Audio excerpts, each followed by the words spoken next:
We pray for Ukraine, or you reign.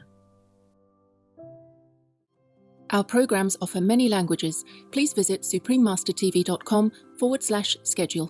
Nos programmes offrent plusieurs langues. Veuillez visiter suprememastertv.com/schedule. Nuestros programas ofrecen varios idiomas. Visiten suprememastertv.com/schedule. Chương trình của chúng tôi cung ứng nhiều ngôn ngữ. Xin xem suprememastertv.com/schedule.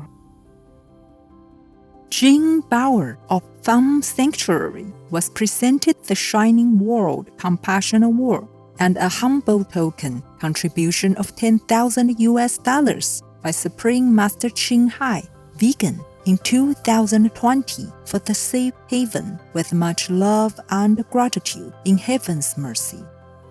Continue watching to find out more. Veganism is one of the main pillars to building a more sustainable, efficient future where there is plenty of food for the soon-to-be 10 billion fellow travelers on Sunship Earth. Seth Tibbett, vegan.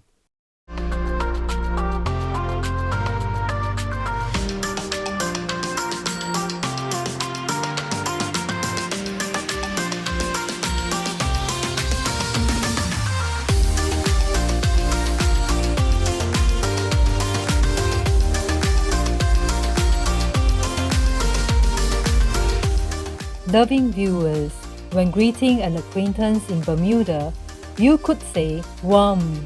That means "What's up" in Bermudian English, a local dialect of English. I am Ayantia. The delightful people of the Bermudas, a British overseas territory, are grateful to you for your compassionate hearts and actions that pave the way to a peaceful vegan world.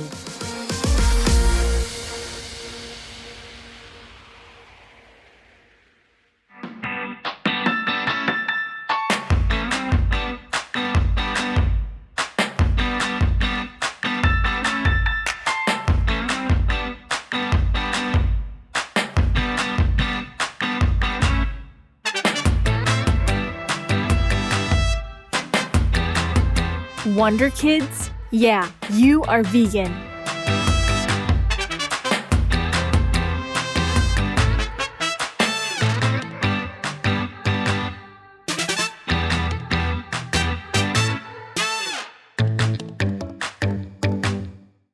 Welcome to the first episode of our two-part show, Jean Baur Vegan, a powerhouse for veganism. Jean Baur Vegan, a Shining World Compassion Award recipient, is an author and activist and the president and co-founder of Farm Sanctuary. Also a Shining World Compassion Award recipient in 2020. It is a non-profit organization in the United States dedicated to the rescue, care, and protection of animal individuals. Supreme Master Ching Hai, vegan, contributed a humble token of $10,000 to Farm Sanctuary, and then later donated an additional $15,000 for a total of $25,000.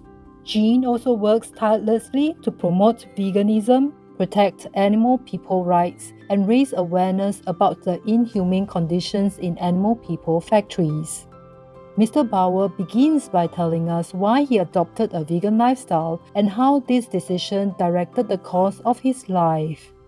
I grew up seeing animals harmed, people harmed, the environment harmed, and I started exploring ways to live that didn't cause unnecessary harm. And so in 1985, I became a vegan. And then in 1986, I co-founded Farm Sanctuary to investigate the factory farming industry, to expose the cruelty that was occurring on a regular basis, and to raise awareness and encourage citizens to make food choices and to live in a way that was aligned with their own compassion, with their own humanity, and also with their own interests. So to eat food that is healthy and nourishing for ourselves and the planet, and to not support unnecessary slaughter and killing which occurs in the factory farming system.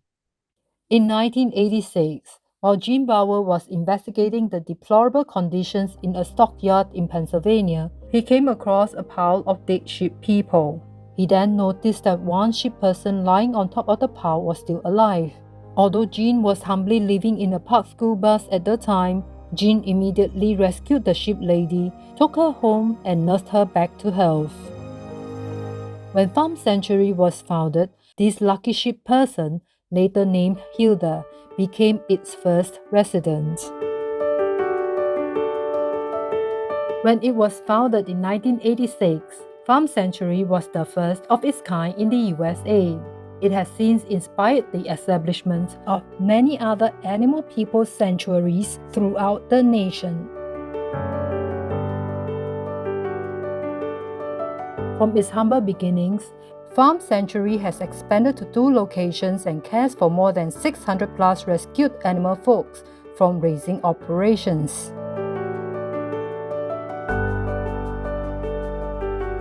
Farm Sanctuary has 2 farms which are open to the public, and we encourage people to come, get to know the animals, and learn their stories. And this is very different than what happens on factory farms, where they don't want you visiting and they don't want you knowing what is happening. But our sanctuaries are open, and at our farm in Watkins Glen, New York, we have overnight accommodations where people can actually stay on the farm, wake up, see happy animals in the pastures. It's a very peaceful, beautiful setting for other animals and also for people. At our farm in Acton, California, which is just outside of Los Angeles, we offer regular tours and events like we offer also in Watkins Glen, where people can come, spend time with the animals, spend time with other people who share our concerns and our interest in creating a kinder world, and just build sanctuary community. So we invite people to come and visit.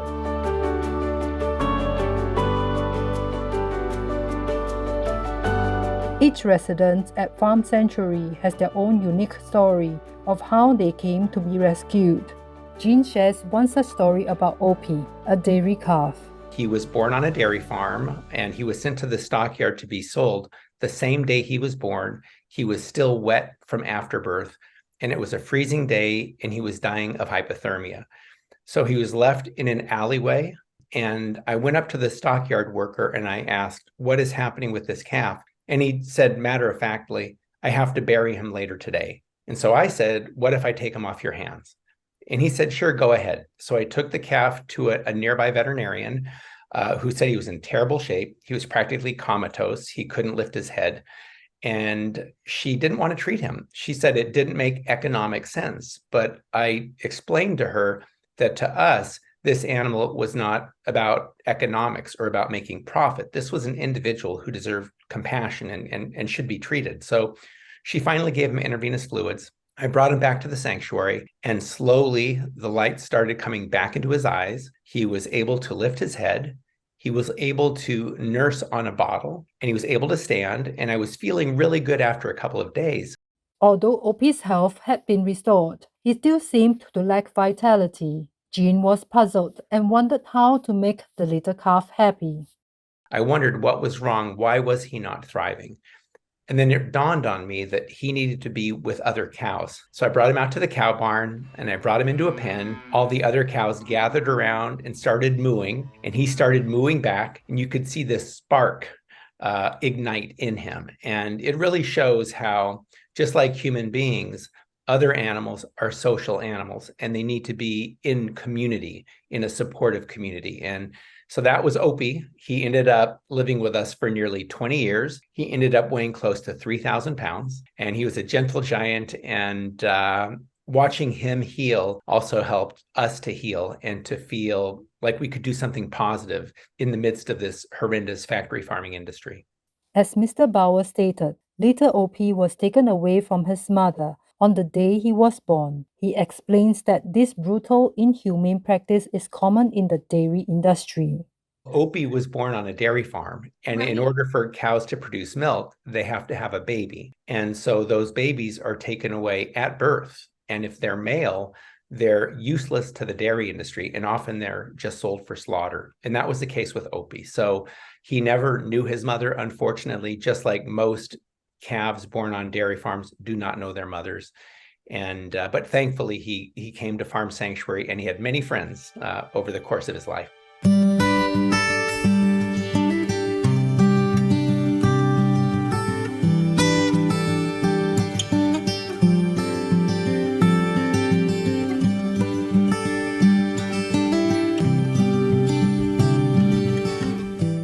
vegan because we have high morals.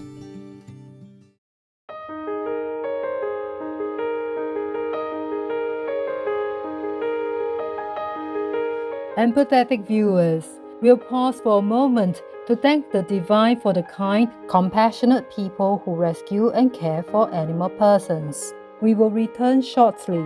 Please stay tuned to Supreme Master Television.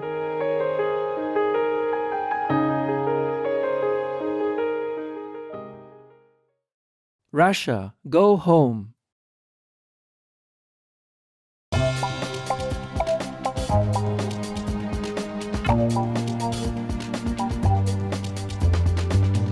Welcome back to our program featuring Jean Baur, vegan, the president and co-founder of Farm Sanctuary, and a powerhouse for veganism. Although Farm Sanctuary provides a safe, peaceful, forever home for hundreds of rescued animal people, for Jean, this is still not enough. He wants to do more. Thus, he works tirelessly to improve the living conditions for the countless others that he cannot rescue. Ever since the beginning, we realized that we could not rescue the billions of animals who deserved to be rescued. So we've always worked to try to lessen the suffering through passing laws to restrict the inhumane confinement of animals, for example, in cages and crates where they can't even turn around. So we've had some success prohibiting veal crates where calves are put in these 2-foot wide enclosures, chained by the neck for their whole lives. We've also had some success prohibiting the use of gestation crates where breeding pigs are kept in these 2-foot wide metal enclosures. And also we've had some success prohibiting the use of battery cages where hens used for egg production are packed so tightly they can't even stretch their wings. So there have been some modest reforms. However, agribusiness continues fighting these. They're going to court. They're even getting to the U.S. Supreme Court to challenge these basic humane laws. There are 211 countries and regions which have animal people protection laws. The Altai Republic, Russia, is one of them. Altai Republic, Russia, Altai Territory Law of December 6, 2017, number 96-3C. According to Article 8 of this law, it is prohibited to beat or commit any violent acts causing pain and suffering to domestic animal people. Organizing entertainment events that allow cruelty to pet persons are also forbidden. Violations may incur fines. Obey the law of your country. No more animal people slaughterhouses. No more hurting. No more murdering them to eat, to lab test, or for any reason at all. Be vegan, make peace. So be it.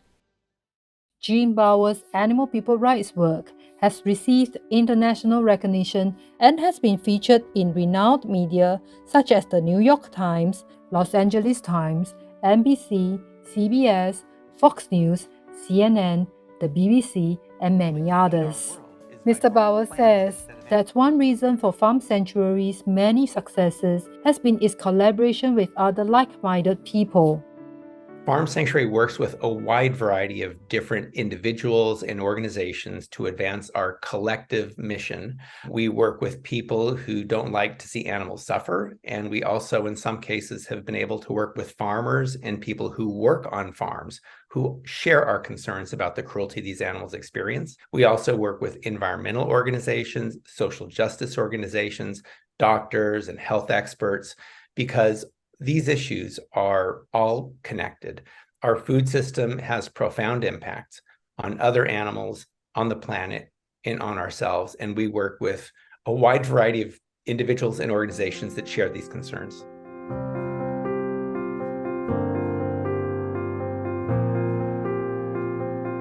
Our sincere appreciation to Mr. Baur for the courageous and compassionate work that you do to protect the lives of innocent animal individuals. May you be blessed abundantly for your noble endeavors. For more information on Jean Baur, please visit gomacro.com/Jean-Baur-Farm-Sanctuary.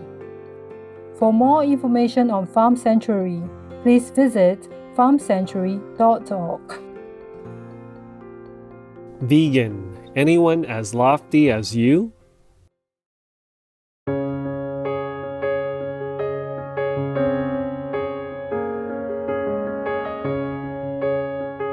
Kind-hearted viewers, thank you for your company today.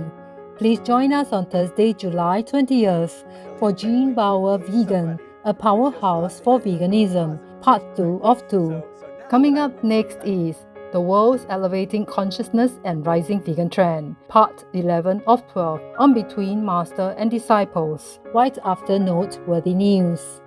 May all humans and animal people soon live together in peaceful harmony in a vegan world. Peace for Ukraine or Urain. Be vegan, make peace, do good deeds, hell not reach. Our programs offer many languages. Please visit suprememastertv.com/schedule and suprememastertv.com/VE